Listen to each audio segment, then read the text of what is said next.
सुप्रभात विद्यार्थियों। अपने स्वास्थ्य का ध्यान रखिए, मास्क का प्रयोग करिए, सोशल डिस्टेंस रखिए, बार बार हाथों को साबुन से धोइए, हैंड सैनिटाइजर का प्रयोग करिए। अपने परिवार में, मोहल्ले में, गली में, गांव में इस संबंध में जागरूकता फैलाइए।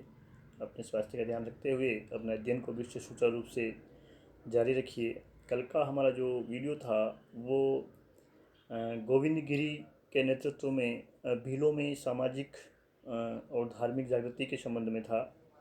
आज का हमारा वीडियो जनजातीय आंदोलन से ही संबंधित है, जो कि हमारे ये पार्ट सेकेंड ईयर में इतिहास के द्वितीय प्रश्न पत्र से संबंधित है। लेकिन ये मोतीलाल तेजाब के नेतृत्व में जो एक ही आंदोलन हुआ था उसके संबंध में हम आज थोड़ी जानकारी प्राप्त करेंगे।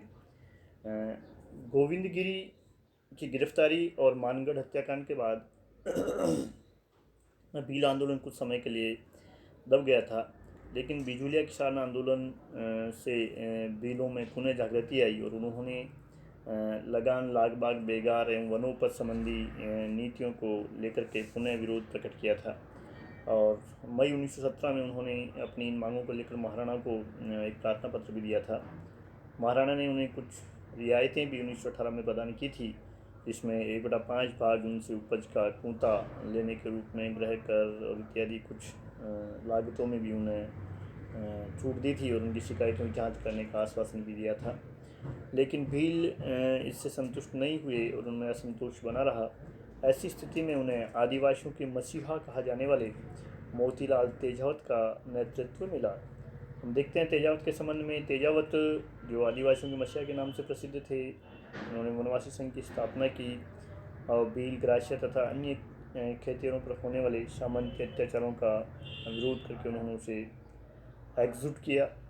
मोतीलाल तेजावत का जन्म 1887 में एक ओसवाल परिवार में हुआ था और वो जाड़ौल ठिकाने में कामदार थे और इसी दौरान वो इन आदिवासियों के संपर्क में आए और उनकी ऊपर होने वाले अत्याचारों को देखकर उनका मन इतना द्रवित हुआ कि वो इन आदिवासियों का जीवन स्तर सुधारने और इनके अधिकारों के लिए संघर्ष करने में लग गए। 1920 में आदिवासियों के हितों को लेकर मातृकुंडिया से मोतीलाल तेजावत ने एक ही आंदोलन की शुरुआत की और विधिवत रूप से ये 1921 में वैशाख पूर्णिमा को मातृकुंडिया से शुरू हुआ था तेजावत का एक ही आंदोलन। इस एक आंदोलन का जो प्रमुख उद्देश्य था वो आदिवासी भीलों व किसानों में एकता स्थापित करना था। इसके अलावा इस एक ही आंदोलन ने अपने जो उद्देश्य घोषित किए थे वो थे अत्यधिक लगान को कम करवाना, अन्यायपूर्ण लागतों को समाप्त करवाना, बेगार से किसानों को मुक्ति दिलवाना, आदिवासियों की आवश्यकता अनुसार वन संपदा का प्रयोग निःशुल्क करने का अधिकार प्राप्त करना, जंगली सुअरों से फसलों की रक्षा करना, राज्य कर्मचारियों और जागीरदारों के अत्याचारों पर रोक लगाना तथा आदिवासियों में व्याप्त धार्मिक सामाजिक कुरीतियों के प्रति भी उन्हें जागृत करना या उन्हें दूर करना इत्यादि एक ही आंदोलन के एक उद्देश्य थे। जाडोल व आसपास के गांवों के लोग जो एक ही आंदोलन से जुड़े वो तेजावत में पूर्ण रूपेण विश्वास करते थे। फलस्वरूप तेजावत के नेतृत्व में 7-8 हज़ार आदिवासी और किसान लोग उदयपुर में पिछोला की पाल पर एकत्र हुए और महाराणा से मिलने की उन्होंने कोशिश की। महाराणा ने तेजावत उनके साथियों को मिलने के लिए बुलाया तो तेजावत एवं गोकुलजी जाट ने महाराणा के सामने 21 मांगे रखी। इन मांगों को मेवाड़ पुकार की संज्ञा दी गई है। यह कई कंपटीशन एग्जाम में आ चुका है कि मेवाड़ पुकार क्या थी, तो कंपटीशन एग्जाम के हिसाब से भी यह महत्वपूर्ण है। मांग पत्र में अनेक अनुचित लाग बाग एवं बेगार को समाप्त करने का निवेदन किया गया था। महाराणा ने कई मांगों को स्वीकार कर लिया था, मगर उन्होंने 3 प्रमुख मांगे नहीं मानी थी, जो वन संपदा से संबंधित थी, बेगार से संबंधित थी और सुअरों के उत्पाद से संबंधित थी। फलस्वरूप भीलों ने इन 3 प्रमुख मांगों को स्वीकार नहीं करने के कारण अपना आंदोलन जारी रखने की घोषणा की मगर फिर भी इस आंदोलन की महत्वपूर्ण बात थी कि महाराणा ने उन्हें मिलने के लिए बुलाया और किसान प्रतिनिधियों से वार्ता करके उनसे समझौता करने का प्रयास किया। महाराणा की ओर से किसानों को जो रियायतें दी गई थी उन्हें भी राज्य कर्मचारियों ने आदिवासियों तक नहीं पहुंचने दिया।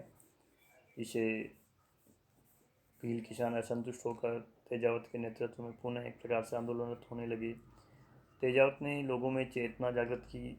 उन्होंने प्रचलित कुरीतियों, मद्यपान, गोवध, कन्या क्रय विक्रय आदि के विरुद्ध भी अभियान चलाया। तो एक प्रकार से ये सामाजिक जागरण के साथ साथ राजनीतिक जागृति के लिए भी आंदोलन था ये कि आंदोलन 8 जुलाई 1921 को मेवाड़ राज्य के खालसा क्षेत्र के भीलों के अनुरोध पर मादरी पट्टा के भीलों ने भी लाग बाग एवं बेगार देने से मना कर दिया। 13 जुलाई को जवास क्षेत्र के भीलों ने भी खालसा क्षेत्र के भीलों के समर्थन कर देने से मना कर दिया। तेजावत की सलाह पर समस्त भूमठ क्षेत्र के भीलों ने जागीरदारों को कर देने से मना कर दिया। इस प्रकार ये आंदोलन मेवाड़ के खालसा क्षेत्र के साथ साथ डूंगरपुर, ईडर आदि जगहों पर भी फैल गया। डूंगरपुर के शासक ने अपने क्षेत्र में भील आंदोलन को फैलने से रोकने के लिए बेगार समाप्ति के आदेश दिए। मेवाड़ महाराणा ने भी खालसा क्षेत्र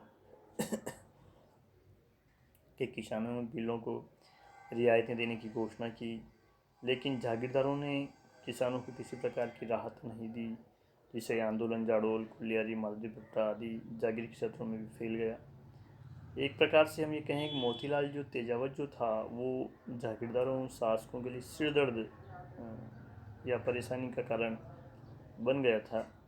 अतः 10 अगस्त 1921 को झाडोल ठाकुर ने भीलों को भड़काने के आरोप में तेजावत को गिरफ्तार कर लिया। तेजावत की गिरफ्तारी की सूचना मिलने पर आसपास के गांवों के लगभग 7,000 भील झाडोल में एकत्र हो गए, जिससे घबरा करके जागीरदार को तेजावत को मुक्त करना पड़ा। ये एक प्रकार से किसानों में इस घटना ने साहस का संचार किया और उन्हें अपने अधिकारों के लिए लड़ने या संगठित रहने का उन्होंने एक प्रकार की प्रेरणा इन सारी चीज़ों से उनको प्राप्त हुई। मोतीलाल तेजावत ने अपना सामाजिक एवं राजनीतिक जागरण का कार्यक्रम था वो लगातार जारी रखा। अक्टूबर 1921 तक 15वां के भील भी इस तेजावत के आंदोलन से जुड़ गए। मोतीलाल तेजावत ने उदयपुर में जो मेवाड़ प्रशासन का महत्वपूर्ण कार्यपालक विभाग था महकमा खास को भी भीलों की ओर से एक मांग पत्र दिया, जिसमें उन्हें भ्रष्ट नौकरशाही से भील किसानों की सुरक्षा करने, प्रचलित भूमि कर व्यवस्था ही जारी रखने, बेगार और चोरों के उत्पाद को एक प्रकार से रोकने की मांग की गई थी। महकमा खास ने इन शिकायतों के निवारण का आश्वासन भी दिया, लेकिन मात्र आश्वासन से भील किसान संतुष्ट नहीं हुए। उन्होंने लगान चुकाना बंद कर दिया और बिना अनुमति के सुअरों को मारना प्रारंभ कर दिया तथा राज्य द्वारा आरक्षित वनों में पशु चराना भी उन्होंने शुरू कर दिया था। दिसंबर 1921 तक ये आंदोलन जो है ईडर, डूंगरपुर, बांसवाड़ा, बूंदी, दांता, सिरोही आदि क्षेत्रों तक फैल गया। जनजातीय आंदोलन के बढ़ते प्रभाव को रोकने के लिए महाराणा ने 31 दिसंबर 1921 को एक आदेश जारी कर भूमठ के कोटड़ा और खेरवाड़ा क्षेत्रों में 50 से अधिक भीलों के एकत्र होने पर रोक लगा दी तथा तेजावत को गिरफ्तार करने का प्रयास किया।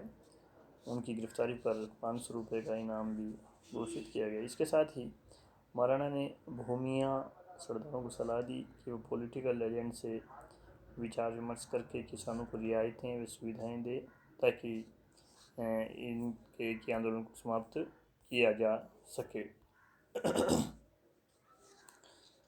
जनवरी 1927 में जवास, थाना, छान, मादीपट्टा, खेरवाड़ा आदि बहुमत ठिकानों ने बेगार एवं लाग बाग में कमी कर दी। कुछ विशेष अवसरों पर ही बेगार लेने का प्रावधान किया गया। बेगार के बदले निश्चित मजदूरी देने का नियम भी बनाया गया। खालसा क्षेत्र के किसानों को भी लगान में 20% की छूट दी गई। इन नियमों के लागू करने से खेरवाड़ा क्षेत्र के भीलों में तलाशियों ने संतोष व्यक्त किया और ये आंदोलन धीरे धीरे समाप्त हुआ। लेकिन मोतीलाल तेजावत अपने जनजागृति अभियान को अन्य क्षेत्रों तक भी फैलाता रहा। तब 7 मार्च 1922 को मेजर सूटन के नेतृत्व में मेवाड़ भील कोर के सैनिकों ने उन्हें घेर लिया और गोलियां चलाई, जिससे 20 व्यक्तियों की मृत्यु हो गई। इस घटना के पश्चात खेरवाड़ा बहुमत क्षेत्र में भील आंदोलन समाप्त हो गया था और कोटड़ा क्षेत्र के भीलों और गरासियों को संतुष्ट करने के लिए शासन को उन्हें काफ़ी रियायतें देनी पड़ी। मेवाड़ के रेजिडेंट के हस्तक्षेप से जून 1922 में पानरवाल, जूड़ा और ओगना के जागीरदारों द्वारा भी किसानों को काफ़ी रियायतें दी गई, जिससे धीरे धीरे मेवाड़ के बहुमत क्षेत्र में ये जो एक आंदोलन था वो शांत हो गया, मगर वो अन्य राज्यों में ये एक आंदोलन चलता रहा। जय हिंद।